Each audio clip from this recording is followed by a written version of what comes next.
think that understanding our past is extremely important. You never really find what you expect to find. We have found a number of really beautiful artifacts. I had no idea that Between 1450 and 1075 BC, ancient Egypt colonized the Nubian city of Tomos, located in modern-day Sudan. Currently, a team of Purdue anthropologists, led by Professor Michele Busan, has been studying at Tomos.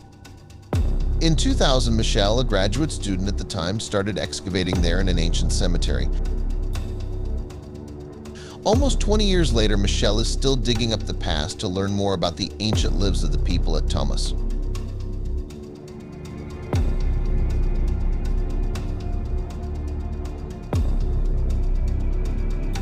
I think that understanding our past is extremely important. you never really find what you expect to find. We have found a number of really beautiful artifacts. I had no idea that this site would be so interesting. This is a site that's been known for several decades because there are some inscriptions on rocks that border the Nile, and you can tell that they were made during ancient Egyptian activities there when they were expanding their empire south into Nubia. It looks like the earliest evidence starts about 1450 BC. They were administrators in the Egyptian government, and they were managing the resources that Nubia provided for Egypt. So Nubia has gold and cattle, there's ivory and other sorts of precious goods that Egyptians wanted. My collaborator, Stuart Tyson-Smith at University of California, Santa Barbara, was on a survey in Sudan looking for Egyptian sites and found that this one had little work being done on it and thought it was a good location to investigate. Our first field season was in 2000, so we started preparing for it about 20 years ago. We work within a specific pyramid shaft, and we work with a group of Sudanese workers that we hire from the local community. So our team, probably 15 or so on the larger years, and then we hire maybe about 30 to 40 local workers from the community to work with us. Before you find anything, it's a lot of just kind of brushing and shoveling and getting rid of some of the sand and dirt. You sometimes have to kind of contort yourself in somewhat difficult positions to try to excavate the skeleton or the artifact without disturbing anything. I always excavate either barefoot or in socks, just so that you don't accidentally break something or something like that. But really the biggest challenge is that we get a lot of dust storms. When you start excavating something and then the dirt comes back into your tomb, that's not a lot of fun. As we excavate, we are basically destroying the archaeological record, and so the only way that we can then study it is to preserve it the best way we can and to document it. So we take lots and lots of pictures, and we have some sketch drawings as well to try to recreate what's there.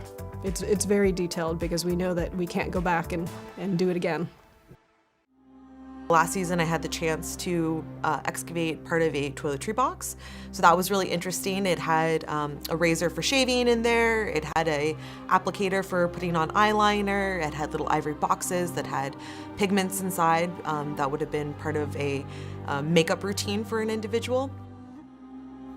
One thing I try to remember when I'm excavating is that these are all individuals who lived in the past, right? They were somebody's mother or grandmother. And so in cases when we can find complete burials, it really does feel like a whole person. And so I think each one of those individuals is very important. You know, you have a plan, you have an idea, you write a proposal, but things always change when you're in the field. Based on what you could see from the surface, everything looked very Egyptian. And so we thought it was probably a colony of Egyptians. So it was a surprise to find evidence of individuals who were expressing their Nubian identity and really showing that there were Nubians there. And we know this because there are people buried in different styles. Kind of, if you think of Egyptians, you think of like King Tut, like the extended body with like arms crossed. So you might get something like that, whereas the Nubians might be buried on their side in a flexed position. Nubians tended to be buried on a bed while Egyptians had coffins, and so we see these different styles in the tombs and in the same tombs. So there's Nubians and Egyptians being buried together. It's a really interesting mix. You'll get maybe someone even buried in Nubian style but has maybe an Egyptian scarab or something. So there is this combination there. So we're trying to sort of give the story of their life through their skeleton.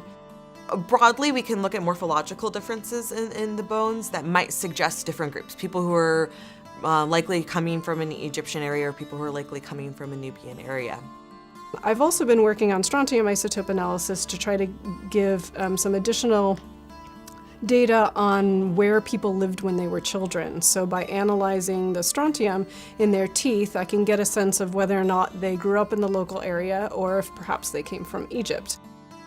And what I found was that this isn't just a group of Egyptian colonists, that there seems to be evidence of a quite varied morphology in their skulls that indicates it's a mixed group of Nubians and Egyptians. So sort of another indication with the burial practices and the skeletons that tell us that this is a group of Egyptians and Nubians living together.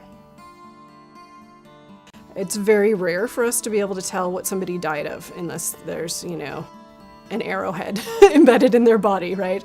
Most people died of things, probably infectious disease, heart disease, these sorts of things, but we can tell what they lived with. So we can tell if they had some nutritional deficiencies as a child or if they were dealing with an infectious disease not too long before they died. And one interesting thing that I found is that people were doing really well. They seemed to have adequate resources, so there wasn't a lot of evidence of nutritional deficiency or infection. People were living a fairly long time. They had the kinds of conditions that you expect to see in a pretty healthy but aging population, arthritis and things like that.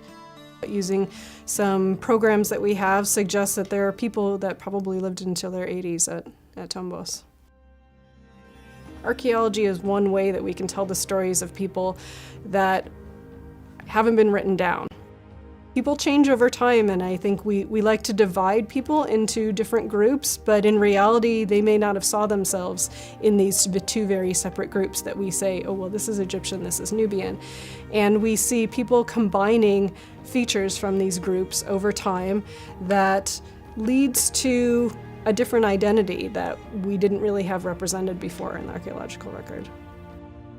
It's been really wonderful. I think a lot of people don't have a good sense of what Sudan is like, but the community could not be more welcoming. They're very kind, generous people. Hospitality is something that's part of the Nubian culture. Everybody invites us over for tea, for a meal, and we've grown up with the kids there now. I think you go into graduate school with certain ideas about what you want to do, and I took an opportunity to go to this site, and it sounded like a fun opportunity, and it's been an opportunity that's been going on for 20 years now. I had no idea that I would end up working at this site for that long. We're learning more every single season, and it's interesting on a personal level, and it's been really fun to tell the stories. The research team has recovered over 200 individuals from the site of Tombos, and the analysis of artifacts and remains is ongoing. Michele Busan is planning another trip to Tombos in the winter of 2024. We can expect more exciting discoveries as they continue this important work.